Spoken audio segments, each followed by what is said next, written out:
YouTuber Atta Halilintar dan Aurel Hermansyah menemui pria bernama Safas.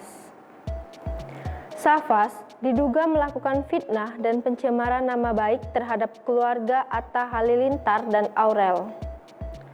Pada pertemuan itu, Aurel tak bisa membendung air matanya sehingga seketika itu tangisnya pun pecah menyampaikan rasa sakit hatinya kepada Safas. Pasalnya, Safas telah menghina keluarganya sampai membawa-bawa calon bayi di dalam kandungan Aurel Hermansyah. Safas menyebut bila anak Aurel yang masih dalam kandungan akan terlahir tak sempurna. Bahkan, lantaran mengaku sakit hati dan takut, Aurel sampai harus ke psikiater untuk menenangkan dirinya. Pasalnya tak hanya menghina anak mereka, Safas juga menyebut akan membongkar masa lalu Aurel.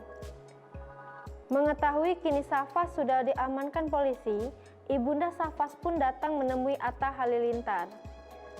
Orang tua Safas berharap Atta Halilintar mencabut laporannya ke polisi. Jauh-jauh datang dari Palembang ke Jakarta, orang tua Safas berharap Atta memaafkan anaknya. Demi Safas bisa bebas, sang ibu rela melakukan apapun yang menjadi syarat atas kebebasan anaknya.